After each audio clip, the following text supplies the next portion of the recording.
Brought to you by Xander Insurance. Compare rates from top term life insurance companies in seconds at Xander.com. Hi, I am and find myself in a lot of debt because my husband we've been married 27 years. Sorry, I'm rambling already. We've been married 27 years, and I've always allowed him to handle the finances. I quit my job, stayed home with our 4 children, and have just trusted him with the finances. And in the last couple of years, I've just slowly been uncovering a lot of dishonesty, and finally ended up filing for divorce after I found out most of it.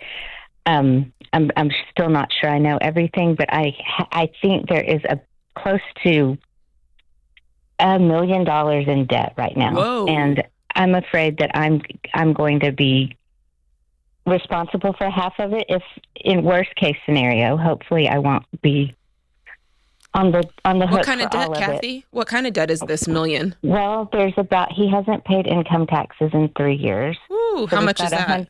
About 160. Okay. There's about 80,000 in credit card debt with cards I didn't know existed. There's a $550,000 mortgage on his office building that I was a personal guarantor on. Ooh. And you didn't know about it? I'm sure I signed it. It's my signature, but I don't remember doing that. Like I said, I feel like an idiot because I've trusted All right. him. Well, hold on a second. While we're on this list, I want to just cover what you've given Jade so far. How much of it are you on the hook for? I only recommend term life insurance because it's simple, affordable coverage. And you should get it only from Xander Insurance because they work for you, not the insurance companies. Xander compares all the top term plans to save you money so you don't get ripped off with insurance that they market like a so-called investment. Term from Xander is the only life insurance I would get from my family. It's all I've ever bought and all I've ever recommended. Go to Xander.com or call 800-356-4282. How much of it are you on the hook for?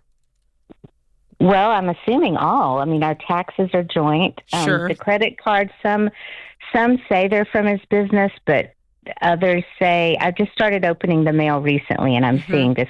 The only card I was aware of is maxed out at $30,000. Did you? And the rest are other ones. Did you know? Is there anything else on the list, by the way, before we keep going through? So far, we're not at $1 million yet. Okay. Well, in 2019, my father passed away and left me a significant amount of money, and he immediately started asking me for money to help with his businesses, and said he'd pay me back. And I've totaled all that up, and it's about $500,000. Okay. So I'm counting that in the debt that he.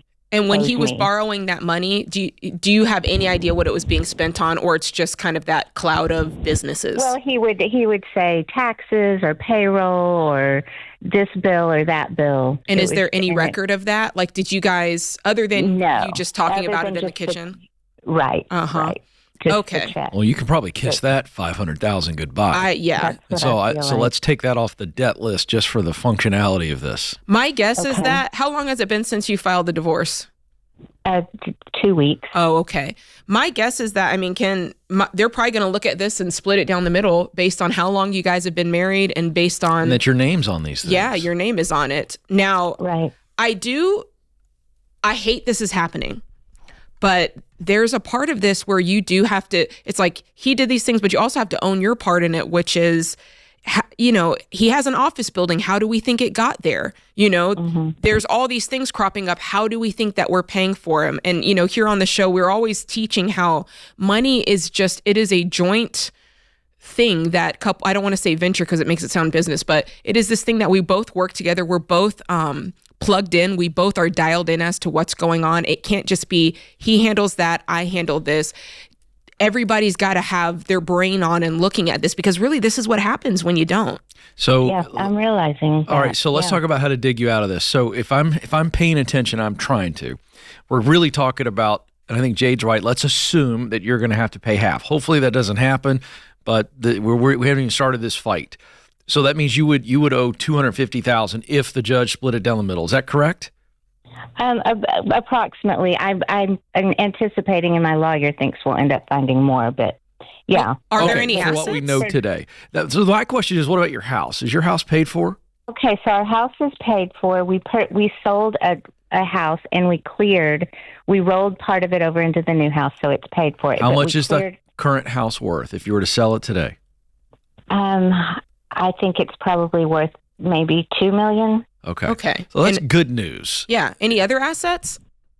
Well, it was all of his business holdings, but I think they're all gone from what I can tell. But the problem is he won't tell me anything. He will not give me any information. Well, it's not your problem anymore because this is going to get hashed out between the lawyers. So the way you started this call is, how do I get rid of this debt? And best that we can tell, what we're operating off of right now, Jade, is $250,000. We think worst case scenario. We can't guess what may be out there, but what we know today, how would you get out of it? And that becomes the issue. You haven't worked in how many years? 27. I just got a job last week. Oh, good. What are you doing? Yeah, I'm an attorney. No way. Well, hello, you hit that detail. What kind of an attorney are you? Appellate, so I don't know anything about this financial stuff. I'm learning, believe me. Yeah, but I'll never be in this position again. No, we're not beating up on you. Yeah. We're actually trying to help you here. So my question is, what are you going to make this year?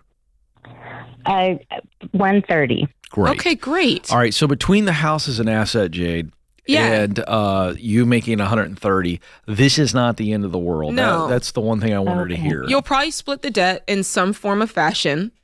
Okay. You'll probably split the assets in some form of fashion. Hopefully it's fair for both parties. And it sounds like there's going to be enough assets for you to clear your debt and still have a decent amount of money. My guess is something's going to happen with this house. You're probably going to sell it and split the profits is usually what I suggest, especially if there's not kids living at home, that kind of thing. And then, whatever debt you're on the hook for, you'll take that money and pay off that debt, and you'll likely have enough money to go out and probably buy another house outright, depending on what you choose. And you'll ride off into the sunset. And like you said, you will have learned many, many lessons out of this. What's the big one? What's the practical takeaway? Let's fast forward. Let's be positive, Kathy. Now, this is going to be too soon on some of this I'm about to say, but I'm leading my partner here somewhere. So let's assume we're all clear of all this mess. She meets another fabulous man, and she's in a relationship. She's in a married relationship. What does she learn from this practically and tactically? What does she do different next time? The different move is everything is 100. Like, we're keeping everything above board. We're talking about it. And anything that you have questions about, you're saying out loud. You have something to bring to the table. He has something to bring to the table. No one gets to just, quote, handle it. You know what I mean? Yeah. No excuse, Kathy, to not know anything or very little. So now you know. And get your head up. This is not fun. You're getting ready to go through a really tough deal, and you're in the middle of the storm right now, but you're going to be okay financially, and you're going to be okay emotionally, and you'll be okay long term. So appreciate the call. Okay, thank you so much. I appreciate it. That's tough stuff, isn't it? Yeah, it is. It's just so duplicitous to be. Ooh, word of the day by Jade Warshaw, folks. Use that one. You know a guy. Oh, boy. On behalf of all men, I'm sorry. If anyone depends on your income, you need affordable term life. Never cash value insurance. Visit Xander.com today for quotes.